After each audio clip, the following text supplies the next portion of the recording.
blind, have low vision, or have another print disability which makes reading, holding a book, or turning a page difficult or impossible. The content is copyrighted by the respective publishers. For more information, please visit us on the web at nfradioreading.org. Hello, this is Laura, and for the next hour, I'll be reading from the December 21st issue of the New York Times Style section on the Niagara Frontier Radio Reading Service. Fighting for femininity, not feminism. A group of young conservatives feel that the pressures they face as 20-something women have been made worse by the liberal feminism that defined their youth. By Emma Goldberg. In bars and ballrooms all around the country, young conservative women are gathering. They are toasting to a future that seems gauzy, protein-rich, and pressure-free. Surrounded by disco balls in a DC bistro, they sipped drinks called God and Country. Under Technicolor lights at a Dallas resort, they clipped on pins that read, "My favorite season is the fall of feminism." In an Orlando Hyatt Regency, some were baptized in the swimming pool. In Austin, they were offered matchmaking sessions with men who identify as pronatalists, meaning in favor of bigger families and more children. Spending time at these conventions, it is clear there is a new women's right coalescing. A ballooning group of young conservatives feel that the pressures they're juggling as 20-something women have been made worse by the liberal feminism that defined their coming of age. Their anti-feminist distress is kindling for the continued rise of right-wing leaders urging women to work less and have more babies, even as their frustrations about ambition and wellness rhyme with those first forementioned on the left. Members of these circles are animated by a politically potent nostalgia for a way of life few, if any, women have ever experienced, one that belongs less to history and more to Instagram and fairy tales. They are uneasy about the collision course of professional ambitions and motherhood. They have been taught to be skeptical of experts, convinced that they have been sold lies about birth control, and have attached a sacred glow to being a mama. White women especially seem concerned with holding on to a sense of social power and status. They have celebrity spokeswomen like Erica Kirk, the Turning Point chief executive, and their own growing media ecosystem, an answer to the manosphere, comprising publications, Evie, The Conservateur, and podcasts, Culture Apothecary, Relatable, that target women with conservative punditry and lifestyle advice. Their beliefs echo those of the think tank scholars and social media provocateurs who have shaped institutions on the new right, from the Claremont Institute to Project 2025.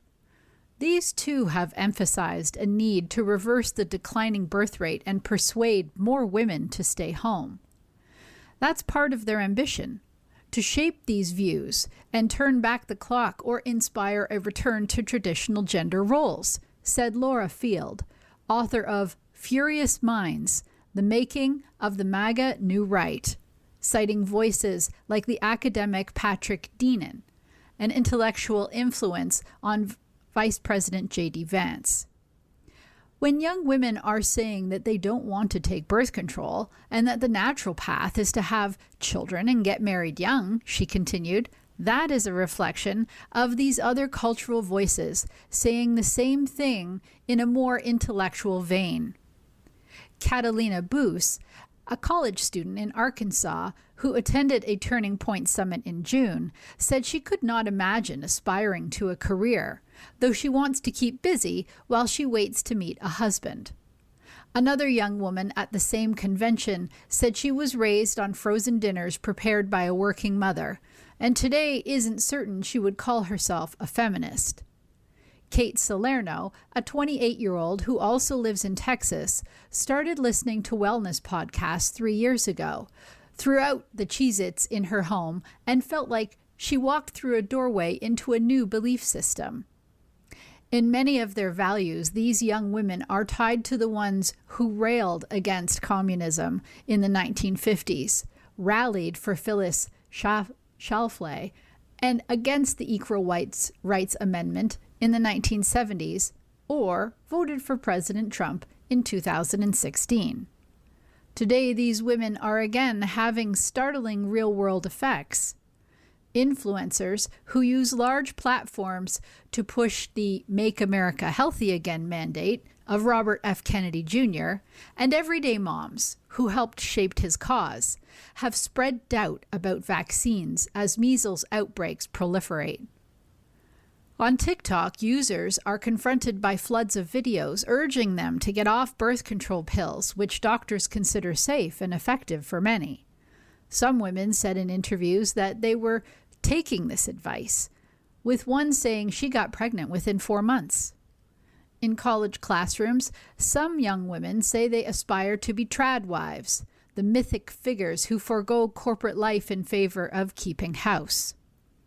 Standing outside the convention hall at the Turning Point Summit in Dallas, Ms. Salerno, who gave birth 5 months ago, said, "I wouldn't say I'm a feminist."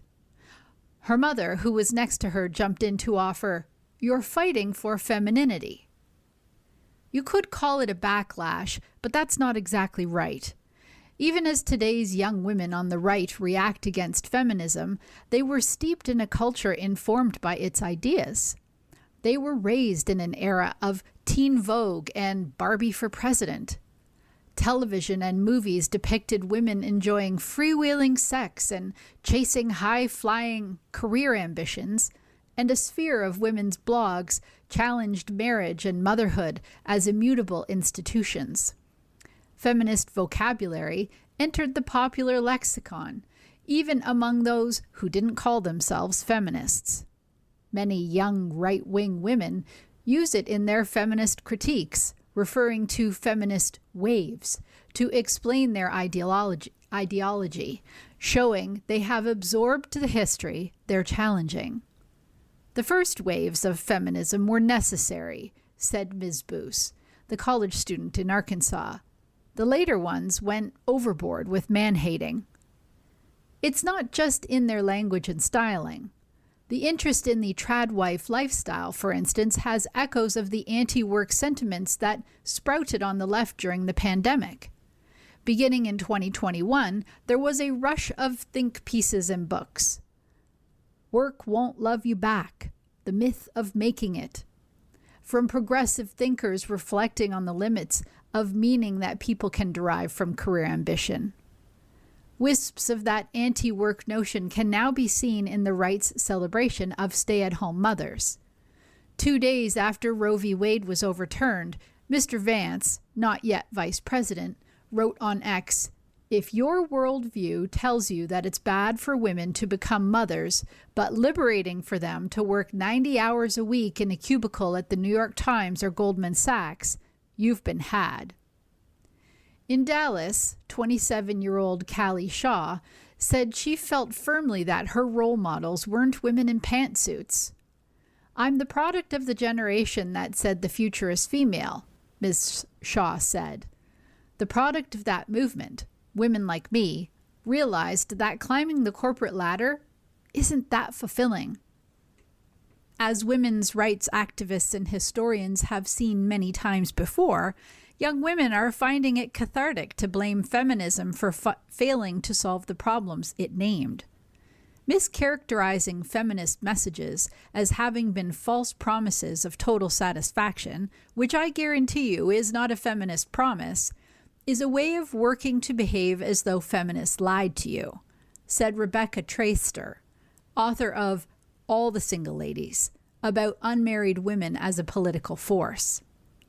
On the right, these feelings of disenchantment have fomented renewed energy around motherhood as not only a source of life-giving purpose, but an imperative. In March, some 200 people gathered in Austin for NatalCon, a convention devoted to the topic of getting women to have more babies. At the opening reception, Saba Manyara stood in the domed entrance of the Bullock State Texas State History Museum, sipping a glass of wine and taking stock of the other attendees. A majority seemed to be male think tank scholars and fringe right-wing online personalities. Sprinkled among them were a handful of women. Some, like herself, had once called themselves feminists. When Ms. Maynara, 31, started her career in insurance a decade ago, she remembered scrolling her university's page dedicated to notable alumni and wondering why there were so few women. She had mentors, though, who nurtured her ambitions. An older female colleague who had married young encouraged Miss Maynara to focus on first getting promoted. "Don't make any major decisions before you're 30, Miss Maynara recalled her saying. She listened, working long hours throughout her 20s, but still felt like she did not have the life she wanted.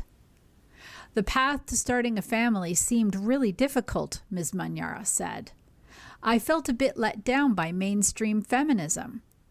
Craving what she called non-mainstream perspectives, Ms. Maynara immersed herself in podcasts and pronatalist shows, like one hosted by Simone and Malcolm Collins, a tech-obsessed couple who say they want to have as many babies as they possibly can.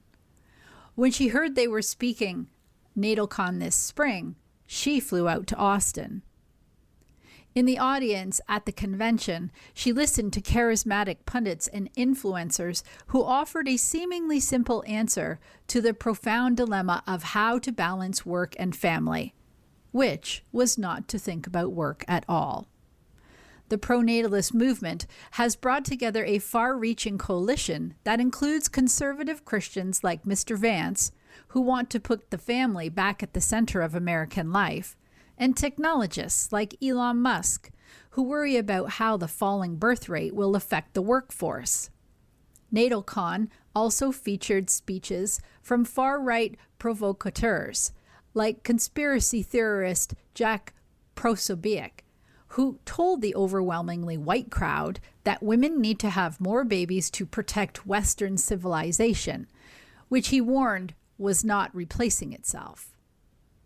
Jane Jun, a political scientist at the University of Southern California, argued that when white women fixate on the primacy of motherhood, it can often be a way of preserving their sense of power. White women know they're second in sex, but they can be first in race, Ms. Jun said. What comes from that is their protection of the maternal sphere. Corporate malaise and burnout have both formed a gateway toward anti-feminist thinking, strengthening the view that liberal feminism, with its emphasis on career advancement, isn't serving women. But something else intimate and fundamental is bringing people into the new women's right tent too, and that's distrust of the medical establishment.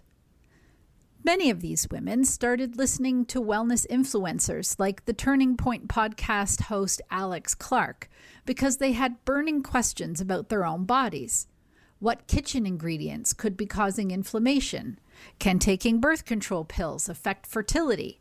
Doctors say there is no research to suggest this. Once they embraced shows like Ms. Clark's, they were introduced to a wider world of right-wing thinking. All these doors opened for me when I found out about the food, Ms. Salerno said. It only takes one topic to start going down a rabbit hole. This constellation of concerns about wellness also neatly overlaps with pronatalism, giving women a source of meaning and purpose far beyond work, protecting their bodies and those of their children. At the Women's Turning Point Summit in June, an attendee asked Charlie Kirk, the organization's founder who was assassinated in September, a thorny question. For women like her, who didn't want to have careers, what should they do with all their time before getting married? Explore roles in the MAHA space, he suggested. Dallas has a huge infrastructure of MAHA small businesses, Mr. Kirk said. Outside the convention hall, there was a sea of booths where women following that advice marketed their supplements in MAHA-themed crew necks. College-age women milled about, surrounded by a new kind of role model, with not your mother's advice. Go back to the kitchen, this time seed oil free. On Saturday evening at a homemaker's social, dozens of young women played Maha-themed trivia. The women were competing for prizes, like an apron that read, "In my healthy era." Mostly, they seemed relieved to be in company with others who shared the sense of purpose they found in rooting toxins out of their kitchens and raising children vaccine-free. On the screen at the front of the room, where familiar feminist phrases this time repackaged for a new audience, "What does Maha say about health freedom?" the trivia screen read, with a cheeky reference to the pharmaceutical industry. Your body, their choice.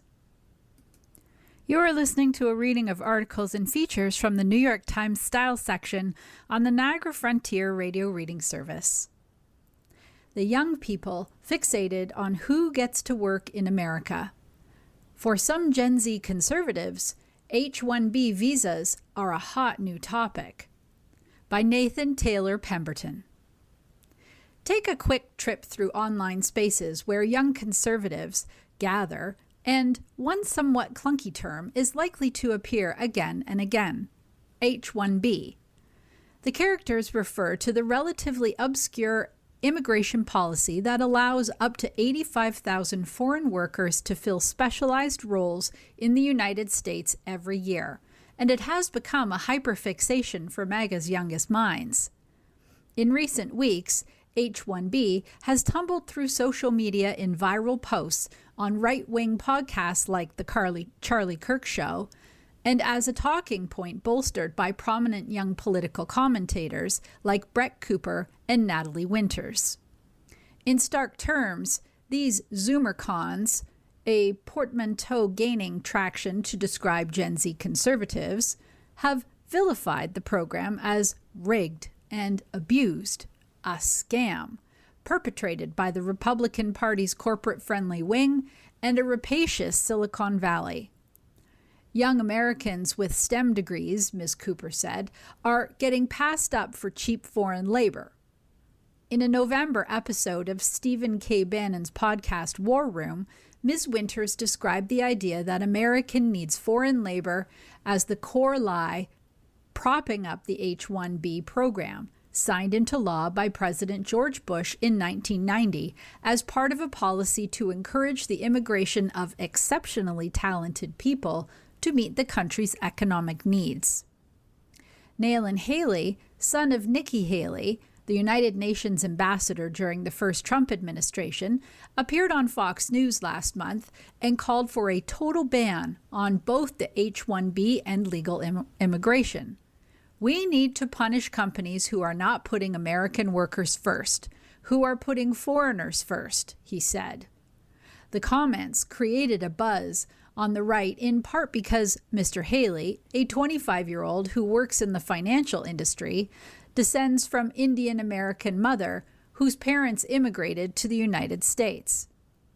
As young conservatives discuss cost of living as a top concern, the H-1B issue has become a purity test of one's nationalist bona fides and extension, one's commitment to the American First agenda promoted by conservative figures including Nick Fuentes and Tucker Carlson. To some observers, the debate reflects what they see as a zero-sum mindset of many MAGA conservatives, as well as the racial attitudes of the far-right flank of the party. If there are more jobs for immigrants, then there must be less jobs for natives, said Ilya Somin, a professor at George Mason University who focuses on immigration. It's a combination, really, of nationalism and economic ignorance. They don't understand the benefits and gains from the policy. Those benefits can include economic growth and innovation that leads to more jobs, including for U.S.-born workers, according to some studies. The staunch opposition by many young conservatives appears to be out of sync with MAGA's more business-minded interests, which generally support issuing visas for their potential to boost productivity and reduce consumer prices. It's also a stance that is contentious among young Americans more broadly. In a Harvard Youth poll released this month, 48% of Americans aged 18 to 29 reported feeling that immigration posed no threat to their job prospects, compared with 31% who felt that it did. On the right, however, discontents over President Trump's handling of H-1B have long been simmering.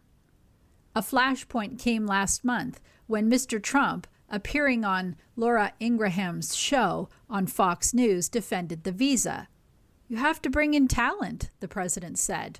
"You can't take people off the unemployment line and say, 'Go make missiles.'" The comments set ablaze corners of the conservative media sphere and found particular resonance among some MAGA's youngest members, who have increasingly hardline appetites on immigration and say their views have been shaped by dismal first encounters with the American job market. Take Mitchell Boone, a 27-year-old Trump supporter. 5 years after leaving a computer science program at the University of Missouri, and what he says are over 1,000 job applications later, Mr. Boone claims he has landed just a single job interview. Today, he says he keeps 3 part-time jobs in Greensville, South Carolina, and grows his own food to cut down on expenses. Having abandoned hopes of working in tech, Mr. Boone said he is exploring alternative fields like construction or farming. Mr. Boone, who said he voted for Mr. Trump in the last 2 presidential elections, spoke of the last few years with an air of exasperation. But he's finally settled on an explanation for his bleak economic straits: the H-1B. "We are getting screwed over by our government," he said. "We need it to end entirely."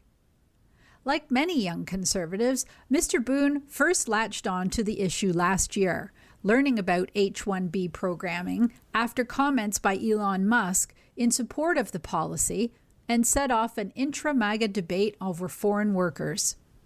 Since then, Mr. Boone has come to view it as one of the biggest, if not the biggest, issue afflicting Americans. Mr. Boone has become a vocal opponent to the H-1B at the Turning Point USA events he frequently attends at nearby Clemson University. His experience, if not his views, is one shared by recent computer science grads across the country, a generation lured to the tech sector by the promise of high wages and steady career work, only to be confronted with some of the highest unemployment rates among college majors. Still, it's not just STEM graduates who say they are experiencing this frustration. "There are virtually no job openings," said Emma McCutcheon, 24, a recent graduate from the University of North Florida who studied psychology. "And when I do find jobs, every single one asks if I need a visa sponsorship." Ms. McCutcheon, who said she fully supported the America First agenda, expressed similar frustration about what she viewed as Mr. Trump's lack of urgency to end H-1B, especially as she worries that artificial intelligence will put a further squeeze on job prospects. Her trust in President Trump's promise to fix immigration, she said, has been severely damaged since the start of his second term. For the young conservatives with the American First Wing, the policy is not just an emblem of economic instability and chaos, but also one of political dysfunction and betrayal. "My generation, we have no trust for the politicians," said Jared Wright, 25, a political commentator who hosts an American First themed podcast called The Right Wing. Mr. Wright, who calls himself the Redneck Neck Fuentes, referring to the 27-year-old white nationalist, said he thought MAGA meant about caring about American jobs and singled out Chinese and Indian workers as the competition. Between 2/3 and just over 3/4 of H-1B recipients are from India, according to data from U.S. Citizenship and Immigration Services. Many of the workers who receive these visas work in the tech industry. Big tech giants, including Amazon, Google, and Meta, are among the companies that employ the most H-1B visa holders. Some younger conservatives can see the merits of the program, though they tend to be a generation older than the Zoomercons, who have taken it up as their cause célèbre. When Liz Ruh, a millennial accountant in Brooklyn, first heard Mr. Trump's comments on the H-1B program, she said she thought, "Don't be a punk. Don't diminish the American worker." But from a practical standpoint, it does take time to train up American workers, Ms. Ruh, 32, said. I do support visas from a practical sense. Danielle Kishie, a policy advisor with American Compass, a conservative think tank, suggested that the H-1B debate might soon spread beyond Republican circles. He noted how Senator Ruben Gallego, a Democrat of Arizona, recently urged the White House to increase oversight on the special workers program, of which H-1B is a part. He said he had a strong suspicion that bases of both parties are going to have increased appetites for restrictions on foreign workers moving forward. The grumbling on the right over the visa may well be the latest plot point in a narrative that the MAGA movement is drifting away from its populist aims. Despite signaling support for the program, the White House announced in September that it would impose a $100,000 a year fee on each visa given to skilled workers. However, it quickly clarified that the fee would instead be a one-time cost.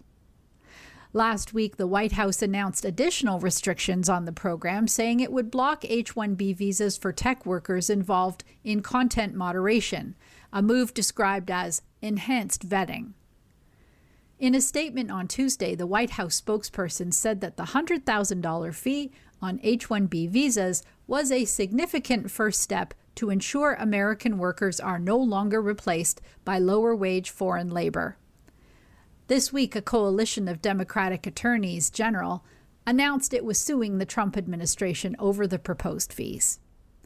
The H-1B program requires employers to pay workers with this visa either the average wage for the job and the city where it is based, or the average wage of U.S.-born workers in the same role, though a majority of the positions paid below the local median wage for the occupation as of 2019. As the 2026 midterm elections approach, the H-1B issue has already emerged as a central talking point in some races. In Florida, James Fishback, a 30-year-old investment chief executive running for governor as a Republican, has described the H-1B system as an anti-American scam. He vowed to eliminate the program if elected and fire the H-1B workers currently employed by the state. Such proposals might be the only way to engage MAGA's youngest voters, said Ms. Cooper, the conservative YouTuber. Something has got to give if MAGA hopes to keep their support. They need to offer tangible solutions for Gen Z, she wrote in an email. Either way, MAGA could be in trouble. Online daters are getting serious about vetting their matches. Background checks, FaceTime calls, and lots of online sleuthing are just part of romance these days. By Catherine Pearson. When it comes to online dating, Erin Derby has a system. Before Ms. Derby, 49, agrees to meet up with a match, she typically spends about a week or two texting back and forth to get a feel for how they communicate, gauging their sense of humor, and whether they use full sentences with periods at the end. She does a bit of sleuthing too, a close read of their dating profile, some preliminary Googling. Ms. Derby, a photographer and content creator, also asks her matches big questions up front, like who they voted for in the last election and what their religious beliefs are. And if a potential date finds her vetting process invasive or arduous, so be it. When a conversation peters out, that tells her what she needs to know. You're putting together the puzzle of who this other person is, she said. For many singles like Ms. Derby, screening matches is an essential part of modern dating, offering some semblance of control in a process that can feel overwhelming and risky. According to a 2023 Pew survey, Less than half online daters in the United States believe the apps are generally safe. Women are more likely than men to think they're unsafe. And more than half say they've come across someone who they think has tried to scam them. Vetting dates isn't just about safety. It's also about emotional self-preservation, said Shira Danzig, a clinical psychologist and co-founder of the River Psychology Group in New York, which offers dating therapy. Many of the clients she sees have become risk-averse, wary of putting their hearts or safety on the line. They're very concerned about putting themselves out there, of being vulnerable, of the experience of dating, which mostly feels bad, she said. The extreme amount of data we can collect on a person beforehand makes us think that we can protect ourselves from getting hurt. Many singles have their vetting tactics down pat. Reverse image searches, background checks, pointed getting-to-know-you questions. One TikToker advises asking matches to share the most romantic thing they've ever done for a partner. While getting those answers before meeting someone might feel comforting, some experts warn against spending too much time texting, particularly now that some daters are using artificial intelligence to communicate with matches, a practice known as chat phishing. Modern dating really challenges us because of the volume and the scale and the speed, said Grace Lee, a dating coach in New York City. You're spending time, money, and really emotional energy. So she tells clients to ask themselves several questions when they are in the texting phase. Is this a real person? Do I like talking to them? Do they like talking to me? Once you can answer those questions and not a minute before, you put something out there like, hey, let's continue this conversation in person, she said. Sabrina Zohar, a dating coach who hosts a podcast about relationships, said she is a big fan of a FaceTime or phone call before agreeing to meet someone, to hear their voice and get a sense of their body language. At the end of some conversations, she thought, thank God I didn't go out with that person. What a dud, said Ms. Zohar, who is now in a relationship. But she has also found herself on a call thinking, wow, he's so much cooler on the phone. He just doesn't like to text. Still, hopping on the phone with a stranger can be awkward in its own way. Melissa Gallagher, 30, has been on about 50 first dates in the past few years, and only one person asked her to FaceTime beforehand. It felt like a job interview, she said. It was so unsubstantial, Ms. Gallagher said. I was like, why do we have to do this? Recently, she used the T app, which was designed to help women vet their dates and has been plagued by data breaches, to see whether any of her past matches had been flagged as toxic. The FaceTime guy was the only match who popped up. Sometimes screening happens IRL. In recent months, the coffee date has emerged as a conversational topic on TikTok, where scores of videos feature people arguing that they are either the perfect low-lift screening option or a giant red flag signaling someone is cheap or unwilling to put effort into a real first date. Gabe Escobar, 23, an actor and influencer, has always been pro-coffee date. It doesn't make sense to me to agree to go to dinner with someone, to commit to an hour or two of very intense one-on-one conversation if you don't know them at all. He met his girlfriend of 8 months the new old-fashioned way. She slid into his DMs, and they texted for a few weeks before meeting for coffee. That spilled over into a long, proper dinner date because they were having such a good time. It worked out well, Mr. Escobar said. So I personally think my theory makes sense. You are listening to a reading of articles and features from the New York Times Style section on the Niagara Frontier Radio Reading Service. Smaller weddings, bigger budgets. Some couples are opting for intimate celebrations, but they're not scaling back their budgets. Instead, they're investing in elevated menus, luxury flowers, and unique venues. By Mina Lona. Planning a large wedding can be overwhelming. Bigger venues, more food, and of course the dreaded seating chart. But as couples rethink what feels meaningful, many are embracing something more intimate and intentional. The micro-wedding. Sarah Carroll, the founder of Small Shindigs in Maplewood, New Jersey, has spent 8 years specializing in micro-weddings, or ceremonies for under 50 people. You do have your closest friends and family present, and there is a celebration, unlike an elopement, which is just the couple and an officiant, Ms. Carroll said. This trend reflects a broader shift. According to a survey conducted by The Knot, a wedding planning website, the average wedding guest count has steadily declined, from 131 guests in 2019 to 116 guests in 2024. 13% of couples now host micro-weddings with 50 guests or fewer, and 48% said they had considered having one.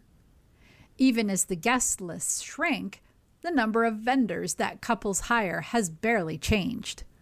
The Knot reported an average of 15 vendors in 2019 compared to 14 in 2024. This suggests that while weddings may be getting smaller, they still require meaningful planning, coordination, and collaboration with a wide range of wedding professionals. The appeal, Ms. Carroll said, is not necessarily driven by budget constraints, although smaller guest lists can reduce the cost per person. The appeal, she said, is more about creating an event that feels personal. Tatiana Cecaro, a New York City-based marriage proposal planner and the founder of Dare to Dream NYC, expanded her work in 2018 to include elopement and micro-wedding plans.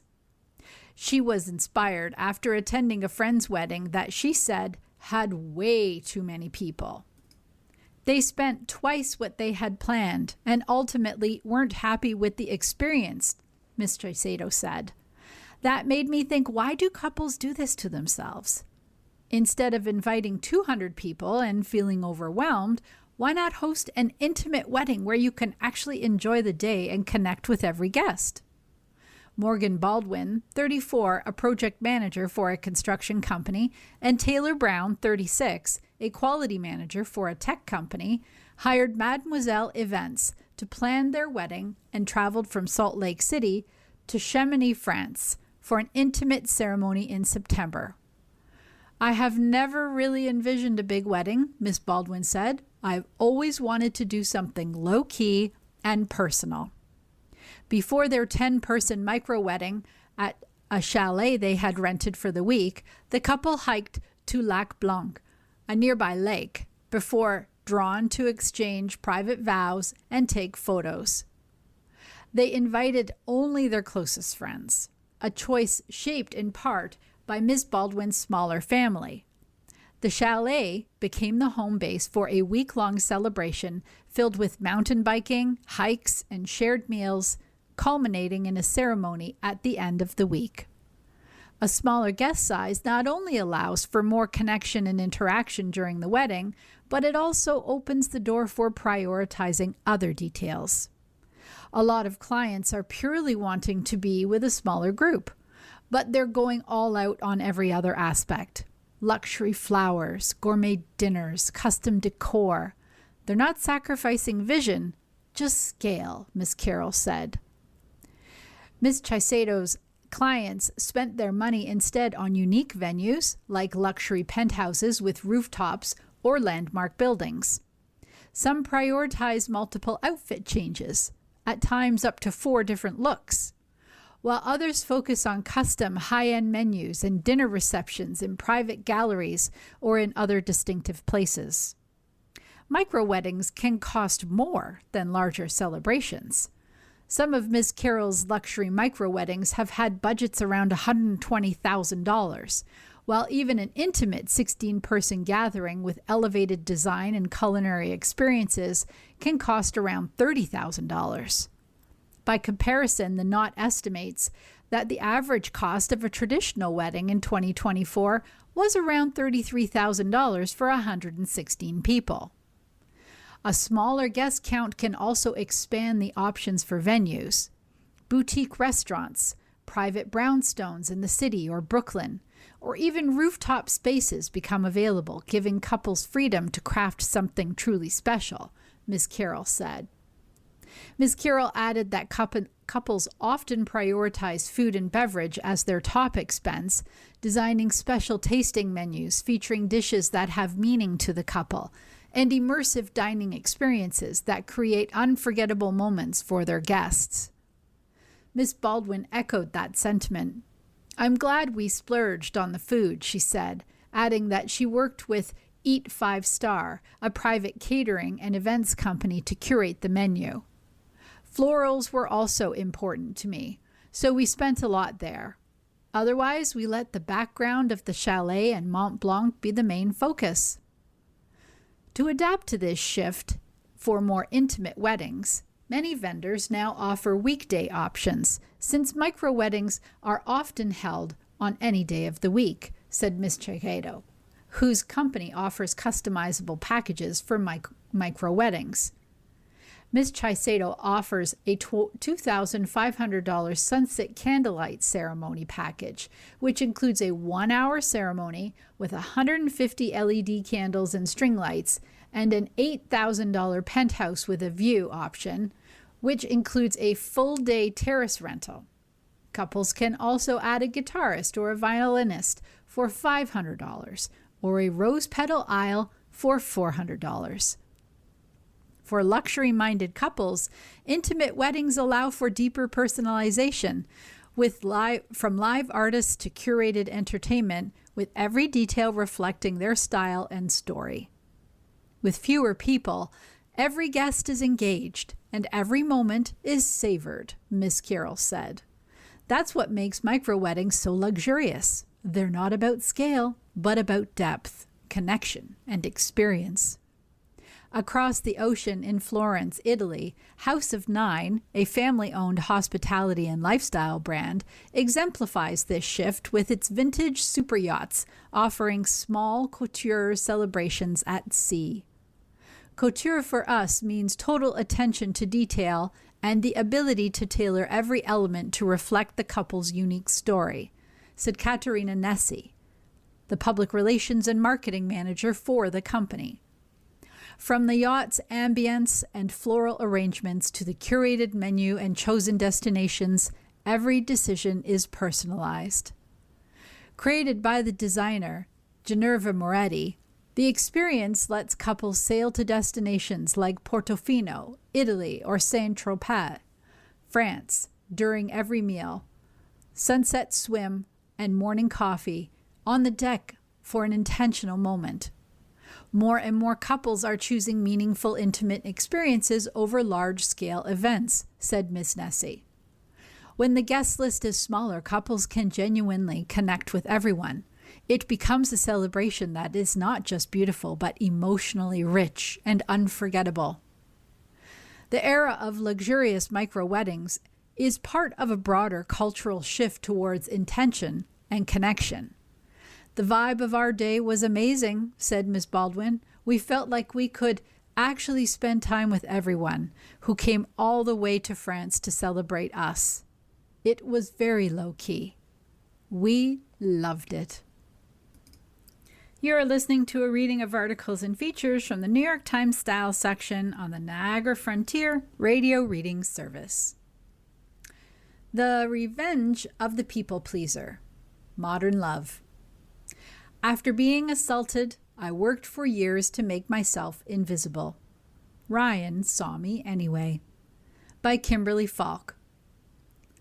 I volunteered for the third row of the Uber, a fold-up bench crammed into the cargo area where you can't sit up straight.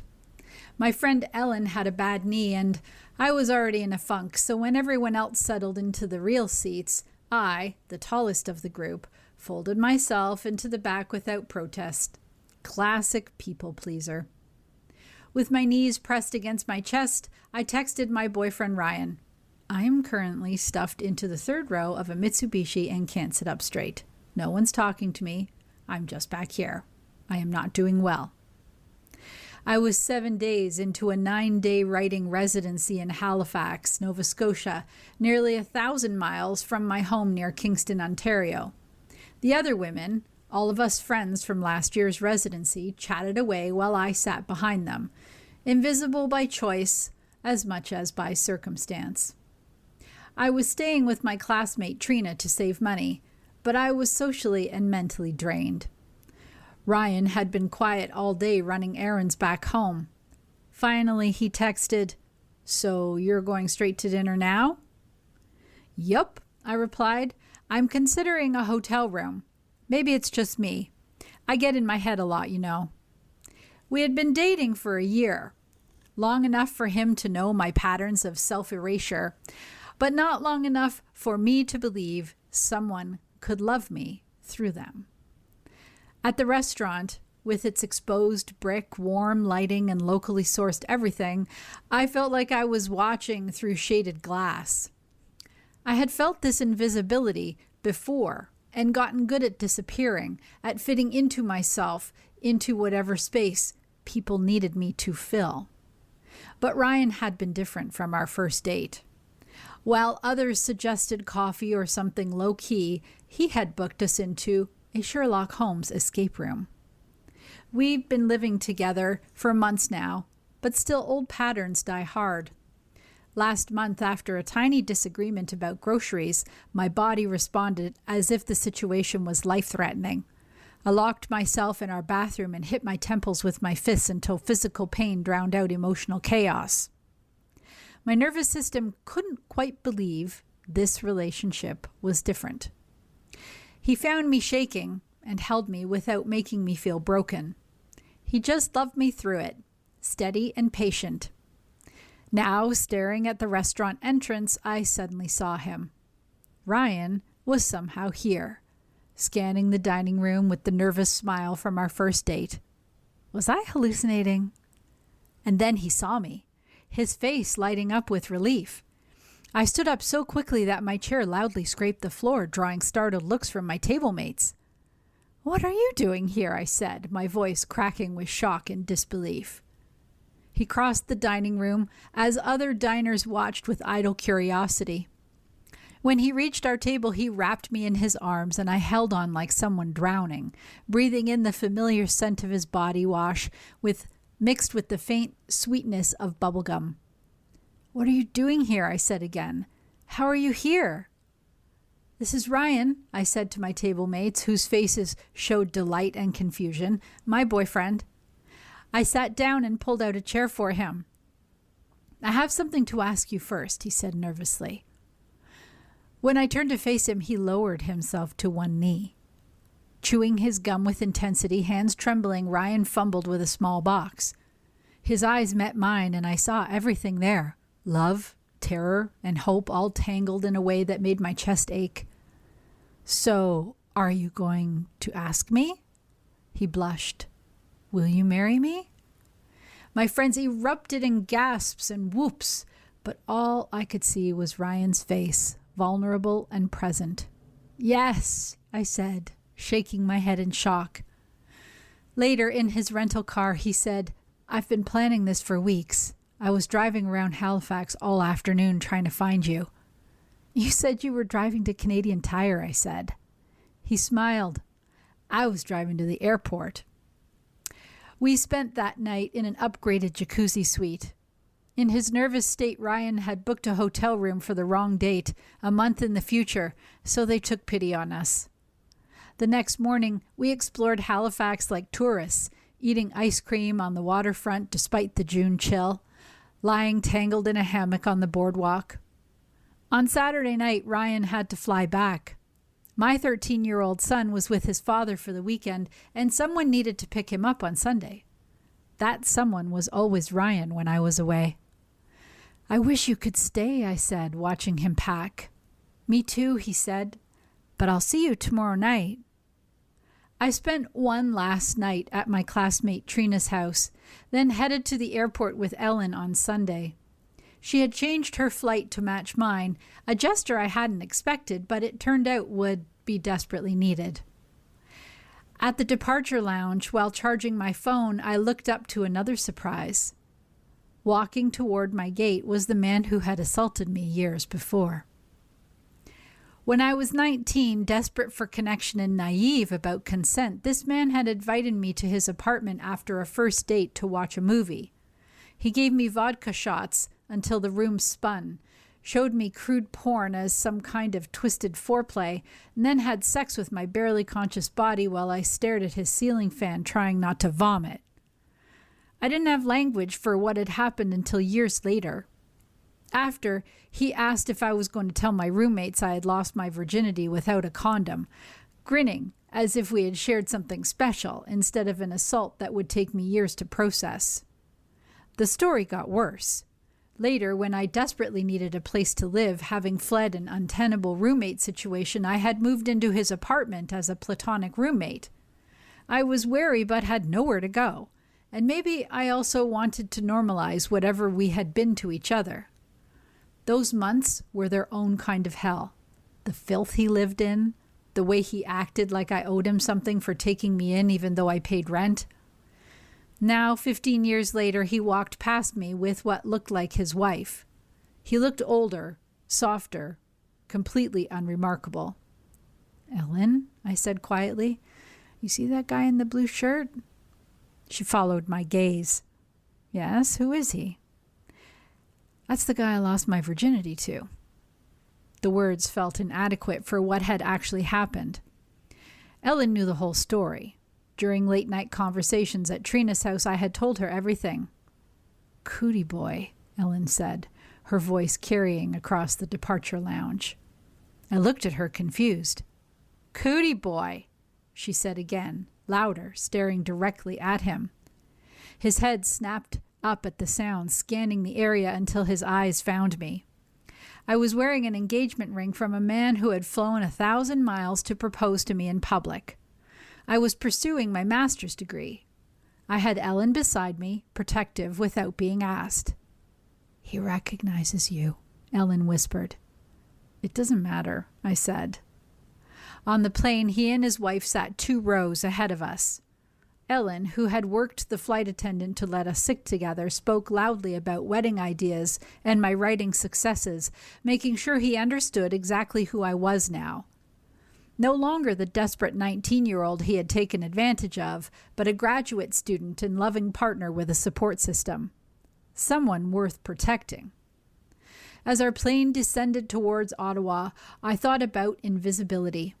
How I had perfected it as a form of protection, made myself small to avoid disappointment. About volunteering for discomfort because claiming space felt selfish. How had I confused being overlooked with being safe? But Ryan had seen me from the beginning. He had found me in a Halifax restaurant he had located through desperate Googling. Not because I was perfect or convenient, but because I mattered to him. For someone who had spent years believing that love meant earning your keep through perfect behavior, being chosen for exactly who I was felt like a miracle. I thought about Ryan waiting for me at home and my son surely gaming in his room, but ready to hear about my trip.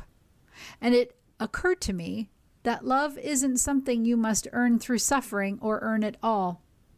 Sometimes it just arrives, nervous and gum-chewing, ready to kneel in a restaurant full of strangers. Social cues. Your holiday dilemmas solved. Our columnist offers guidance on holiday travel, gift exchanges, and seasonal hospitality. Must it extend to electric vehicle charging? By Philip Galanes.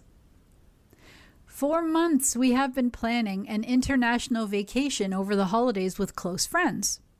Our 2 families each have 1 teenage child, a boy and a girl, who are close in age. They grew up together and are comfortable with each other. Now, with just weeks to go, the other family has announced that their teenager is bringing a friend. "That stinks," I replied. "Now my child will be the odd man out." They assured me that the kids will be inclusive, but this changes the whole dynamic of the trip and makes me resentful that they created a three's-a-crowd situation for my child. Still, what's done is done, and I don't want to blow up the vacation, though I am soured on it. How should I handle this? Parent. I sympathize that, with their late addition, your friends have upended your idea of this vacation. two families traveling together with their teenage children providing companionships for each other. But apparently that idea was not compelling to the other family. Now, they should not have invited anyone without consulting you, of course. That was wrong. Still, I think you may be viewing this as a bigger problem than it actually is.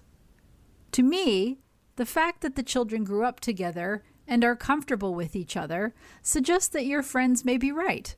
Their child is not likely to exclude yours or intentionally hurt him or her. What's more, the presence of a third child doesn't change the relationship between your teenagers. It sounds as if they are friendly, but not exactly friends. Yes, your friend's child will have something that yours won't, a traveling companion. But the absence of that companion wouldn't make your children any closer than they are. You may need to keep tabs on your child's feelings during the vacation and organize some additional activities for him or her. But that doesn't seem dire to me. For now, feel your feelings. This is new information to process. And when you're ready, circle back to your friends to discuss how their behavior blindsided you and made you feel protective of your child. Still, I'm optimistic that there may be a wonderful vacation in your future. Top of her wish list, an earlier arrival. My son and daughter-in-law live 2.5 hours away. Every year they invite me to stay with them for a few days over the holidays. They also host some of my daughter-in-law's family and, of course, their adult children and their partners. The problem?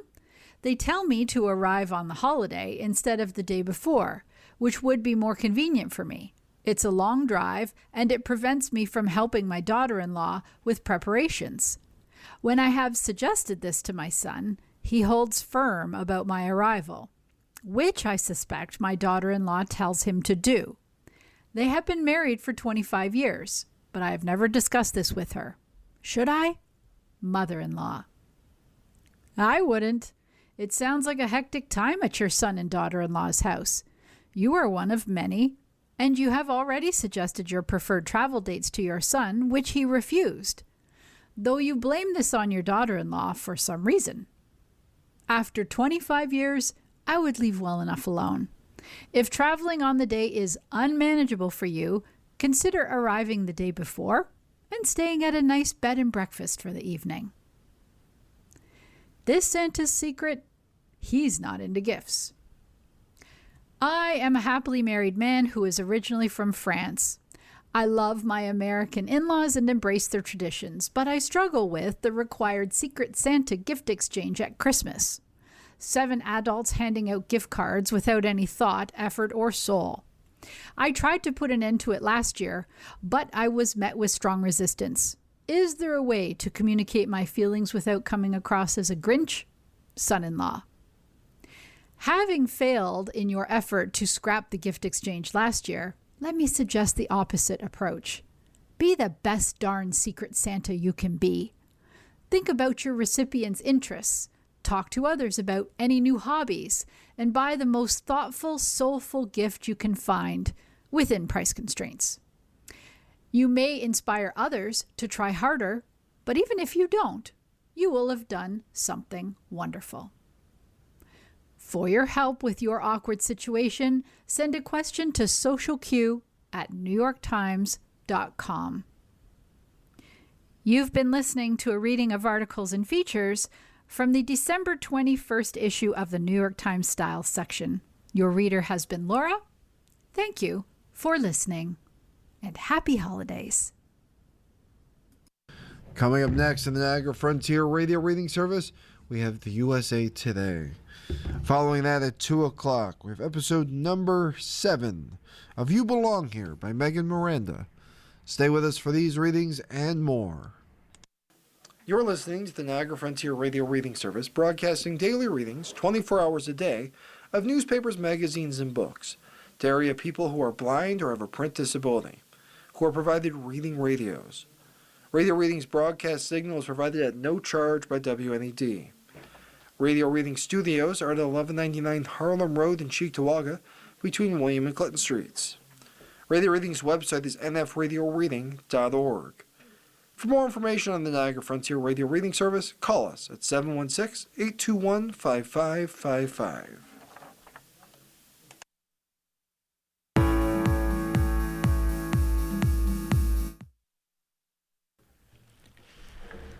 The Niagara Frontier